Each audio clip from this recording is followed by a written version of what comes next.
Capítulo 14, 24 de marzo, 1993, hoy he sido juzgado por el delito de romper el juramento, la más grave ofensa para un miembro de la orden.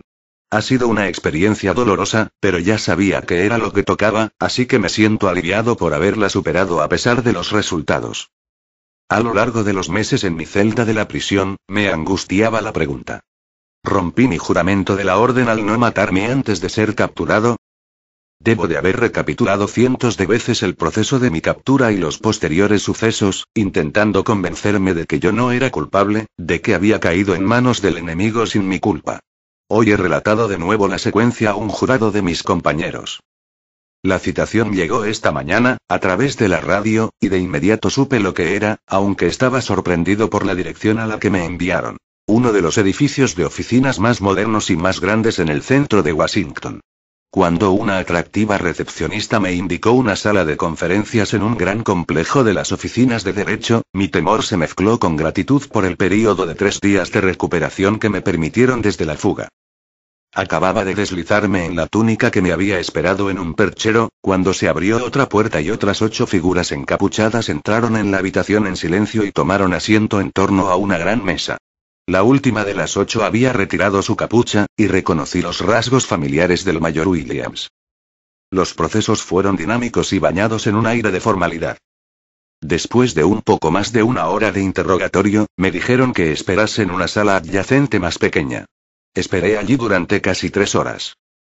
Cuando finalmente los otros habían terminado de discutir mi caso y habían llegado a una decisión, fui convocado de nuevo en la sala de conferencias. Mientras me encontraba en un extremo de la mesa, el mayor Williams, sentado en el otro extremo, anunció el veredicto. Sus palabras, en la medida que puedo recordarlas, fueron los siguientes. Earl Turner, hemos sopesado su desempeño como miembro de la orden en 2 campos, y hemos encontrado faltas en ambos. En primer lugar, en su conducta inmediatamente anterior a la incursión policial en la que fue capturado y encarcelado, dio pruebas de una sorprendente falta de madurez y buen juicio. Su indiscreción en visitar a la niña en Georgetown, un acto que, aunque no específicamente prohibido, no estaba en el ámbito de sus tareas asignadas y que llevó directamente a una situación en la que usted y los miembros de su unidad fueron puestos en extremo peligro, y un valioso servicio se perdió a la organización. Debido a esta falta de juicio por su parte, su período de prueba como miembro de la orden se alargará por un período de 6 meses. Además, su tiempo como prisionero no contará como parte de su prueba. Por lo tanto, no se le permitirá el rito de unión antes de marzo del próximo año, como muy temprano. Nos parece, sin embargo, que su conducta antes de la redada policial no constituye una violación de su juramento. Solté un inaudible suspiro de alivio al escuchar esta última declaración. Pero luego continuó Williams, con un tono lúgubre en su voz. El hecho de que usted fuese capturado vivo por la policía política y permaneciera con vida durante casi un mes de interrogatorio es mucho más grave. Cuando hizo el juramento, consagró su vida al servicio de la orden. Usted se comprometió a anteponer su deber a la orden antes del resto de factores, incluida la conservación de su vida, en todo momento. Usted aceptó esta obligación de buen grado y con el conocimiento de que, por la duración de nuestra lucha, eso implica, probablemente, tener que renunciar a su vida con el fin de evitar romper su juramento. Y se le advirtió en concreto que no cayera en manos de la policía política con vida, y se le dieron los medios para evitarlo. Sin embargo, cayó en preso y siguió con vida. La información que obtuvieron de usted obstaculizó seriamente la labor de la organización y puso a muchos de sus compañeros en muy grave peligro. Entendemos, por supuesto, que usted no tomó una decisión consciente de violar su juramento. Hemos estudiado cuidadosamente las circunstancias de su captura, y somos conscientes de las técnicas de interrogatorio que la policía política usa ahora contra nuestro pueblo. Si usted fuese un soldado más en otro ejército del mundo, sería disculpado. Pero la orden no es como cualquier otro ejército. Hemos reclamado para nosotros mismos el derecho de decidir el destino de todos nuestros pueblos y, con el tiempo, para gobernar el mundo de acuerdo con nuestros principios. Si hemos de ser dignos de este derecho, entonces tenemos que estar dispuestos a aceptar la responsabilidad que conlleva. Cada día, tomamos decisiones y llevamos a cabo acciones que tienen como resultado la muerte de personas blancas, muchas de ellas inocentes de cualquier ofensa que consideramos punible. Estamos dispuestos a sacrificar las vidas de estas personas inocentes, porque el daño sería mucho mayor para nuestro pueblo si no actuamos ahora. Nuestro criterio es, en última instancia, el bien de nuestra raza. Debemos aplicar el criterio, que menos, a nosotros mismos. De hecho, tenemos que ser mucho más severos con nosotros mismos que con el resto. Debemos mantener una disciplina mucho mayor de la que pedimos al público en general o incluso de los miembros ordinarios de la organización. En particular, nunca debemos aceptar la idea, nacida de la degeneración de nuestra era, de que una buena excusa para el incumplimiento de una obligación es un sustituto satisfactorio de los resultados. Para nosotros, no puede haber excusas. O realizamos nuestro deber, o no lo hacemos. Si no, no necesitamos ninguna excusa, simplemente aceptar la responsabilidad por el fracaso. Y si hay una pena, la reconocemos también. La pena por romper juramento es la muerte. La habitación estaba en completo silencio, pero podía oír un zumbido en mis oídos, y el suelo parecía tambalearse bajo mis pies. Estuve en un silencio sorprendente hasta que Williams comenzó a hablar de nuevo, esta vez en una voz muy suave. El deber de este tribunal está claro, Earl Turner. Debemos actuar de este modo, de tal manera que cada uno de los miembros de esta orden que podría, en alguna ocasión en el futuro, encontrarse a sí mismo en circunstancias similares a la suya durante la redada policial en su cuartel general, sabrá que la muerte es inevitable si no puede evitar la captura, ya sea en forma honorable de muerte por su propia mano o una muerte menos honorable a manos de sus compañeros más tarde. No debe existir la tentación de incumplir su deber, con la esperanza de que una buena excusa más tarde salvará su vida. Algunos de nosotros aquí hoy han argumentado que esta consideración, dar un claro ejemplo para los demás, debe ser el único factor determinante de su suerte. Pero otros de nosotros hemos argumentado que aún no era miembro de pleno derecho en esta orden en el momento del interrogatorio, ya que todavía no había participado en el rito de la unión que concluye el período de prueba. Nuestra decisión no ha sido fácil, pero ahora tiene que escucharla y respetarla. En primer lugar, usted debe completar satisfactoriamente su largo período de prueba. Luego, en algún momento después del final de ese período, se le permitirá la unión, pero solo con una condición que nunca antes hemos permitido. La condición será que usted realice una misión cuyo éxito puede, posiblemente, producirle su muerte. Lamentablemente, con demasiada frecuencia es necesario asignar a nuestros miembros misiones suicida, cuando no podemos encontrar ninguna otra forma de lograr un objetivo necesario. En su caso, dicha misión tendrá dos objetivos. Si la completa con éxito, se eliminará la condición de su unión. Entonces, aun cuando usted muriera, usted seguirá viviendo en nosotros y en nuestros sucesores por el tiempo que perdure nuestra orden, al igual que con cualquier otro miembro que realiza la unión y pierde su vida. Y si, por alguna casualidad, usted sobreviviera a su misión, entonces es posible que tome su lugar en nuestras filas sin mancha en su registro. ¿Comprende todo lo que he dicho? Asentí, y respondí. Sí, entiendo, y acepto su sentencia sin reservas. Es justo y adecuado. Nunca he esperado sobrevivir a la lucha que estamos realizando actualmente, y estoy agradecido de que me sea permitido hacer un aporte a la misma. Agradezco también que la perspectiva de la unión sigue estando antes que yo. 25 de marzo, hoy ha venido Henry, y él, Bill, y yo hemos tenido una larga charla. Henry sale hacia la costa oeste mañana, y ha querido ayudar a Bill a llenarme de información sobre los acontecimientos del último año antes de que se fuese.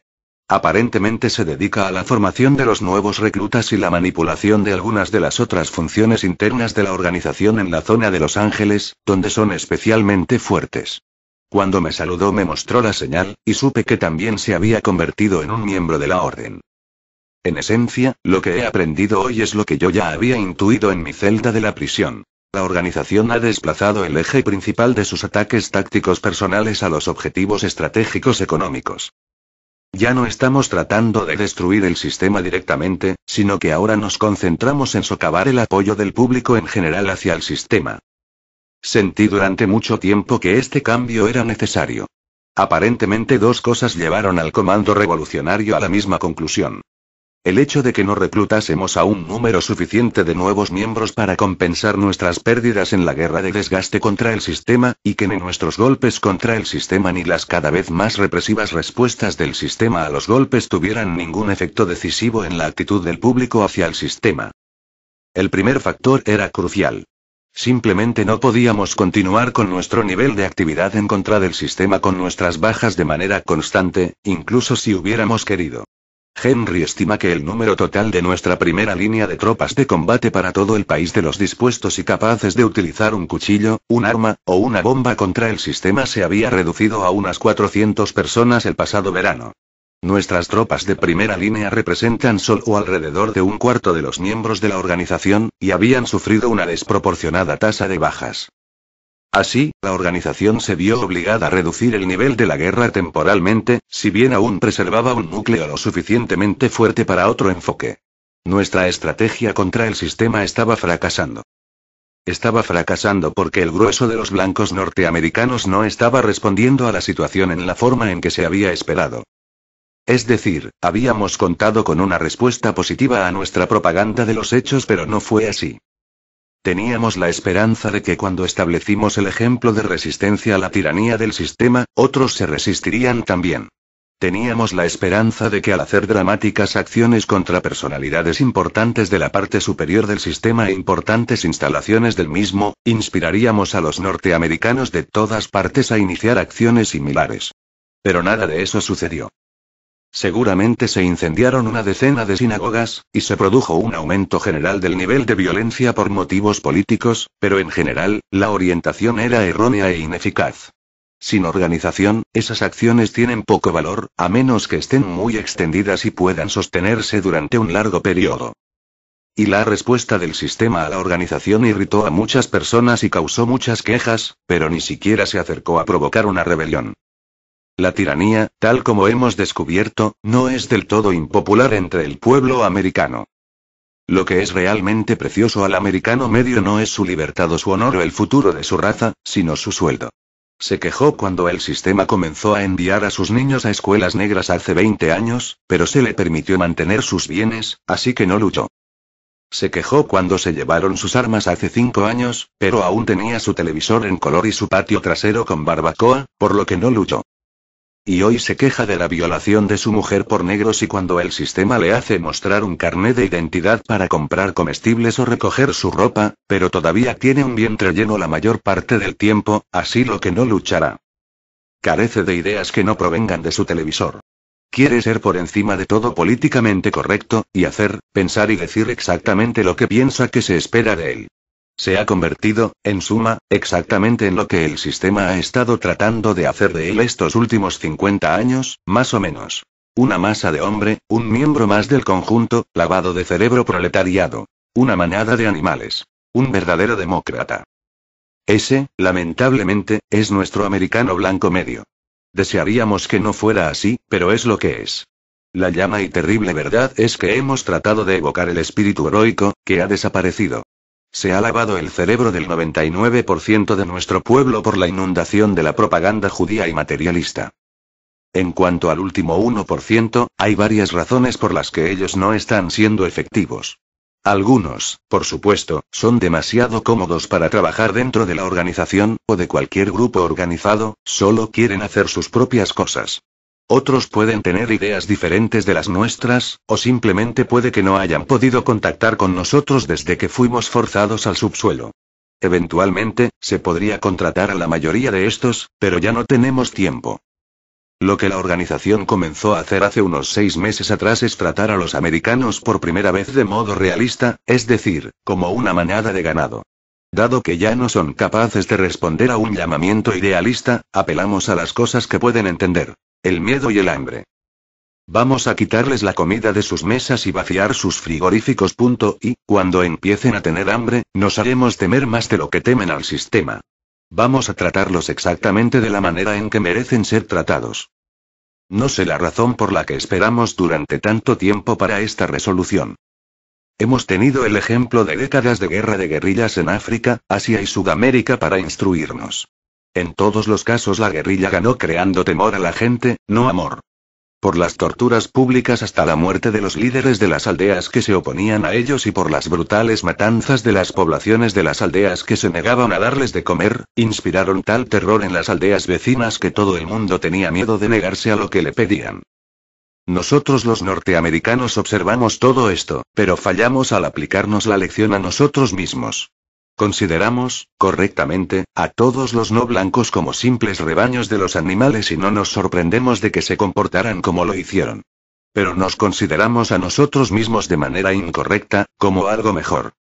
Hubo un tiempo en el que fuimos mejores, y estamos luchando para asegurar que será así de nuevo, pero por ahora somos solo un rebaño, nos manipulan a través de nuestros instintos más básicos por un grupo inteligente de extranjeros. Nos han hundido hasta el punto de que ya no odiamos a nuestros opresores o tratamos de luchar contra ellos. Simplemente les tememos e intentamos hacerles favores. Que así sea. Vamos a sufrir gravemente por haber permitido caer en el hechizo judío. Hemos dejado de gastar nuestros recursos en ataques terroristas a pequeña escala, y nos dedicamos a ataques a gran escala contra objetivos económicos cuidadosamente escogidos. Centrales eléctricas, depósitos de combustible, servicios de transporte, fuentes de alimentos y plantas industriales clave. No esperamos reducir la ya de por sí chirriante estructura económica americana inmediatamente, pero esperamos causar un número de localizadas y temporales averías, que poco a poco tienen un efecto acumulativo sobre todo el público. Ya una parte considerable de la opinión pública se ha concienciado de que no puede sentarse y ver la guerra en la televisión con seguridad y comodidad. En Houston, por ejemplo, cientos de miles de personas estuvieron durante casi 2 semanas sin energía eléctrica el pasado mes de septiembre. Los alimentos en sus frigoríficos y congeladores rápidamente se estropearon, al igual que los productos perecederos en los supermercados. Hubo 2 principales disturbios por hambre entre los habitantes de Houston antes de que el ejército fuese capaz de crear suficientes estaciones de socorro para ayudarlos a todos. En otro caso, las tropas dispararon a 26 personas en una multitud que trataba de asaltar un depósito de alimentos del gobierno y, a continuación, la organización comenzó otro motín con el rumor de que las raciones de emergencia que el gobierno estaba entregando estaban contaminadas con botulismo. Houston ha vuelto a la normalidad, con la mayor parte de la ciudad todavía sujeta a un apagón de 6 horas al día. En Wilmington dejamos a la mitad de la ciudad en paro tras destruir 2 grandes plantas de DuPont. Y hemos apagado las luces de la mitad de Nueva Inglaterra cuando eliminamos el generador de energía de la estación justo a las afueras de la Providencia. El fabricante de electrónica que atacamos en Racine no era muy grande, pero era el único proveedor de determinados componentes clave para otros fabricantes de todo el país. Por el incendio de su planta, causamos el cierre de otras 20. Los efectos de estas acciones no son decisivos aún, pero, si podemos continuar, lo serán. La reacción de la opinión pública ya nos ha convencido de ello. Esa reacción puede considerarse desfavorable para nosotros. En Houston, una turba tomó 2 prisioneros sospechosos y les desgarraron parte de la extremidad. Afortunadamente, no eran de nuestra gente, solo 2 desafortunados becarios que estaban en el lugar equivocado en el momento equivocado. Y los conservadores, por supuesto, han redoblado su teoría de que estamos arruinando todas las posibilidades de una mejora en las condiciones por estar provocando al gobierno con nuestra violencia. Lo que significa para los conservadores cuando hablan de una mejora es una estabilización de la economía y otra serie de concesiones a los negros, a fin de que todos podamos volver a consumir en una comodidad multirracial. Pero hace mucho tiempo que hemos aprendido a no contar a nuestros enemigos, solo a nuestros amigos. Y el número de estos últimos está creciendo ahora. Según Henry, hemos aumentado casi un 50% en miembros desde el verano pasado. Aparentemente nuestra nueva estrategia ha derribado una gran cantidad de barreras y muchos espectadores han debido tomar partido, algunos de nuestro lado y otros, del otro. La gente está empezando a darse cuenta de que no van a poder permanecer fuera de esta guerra.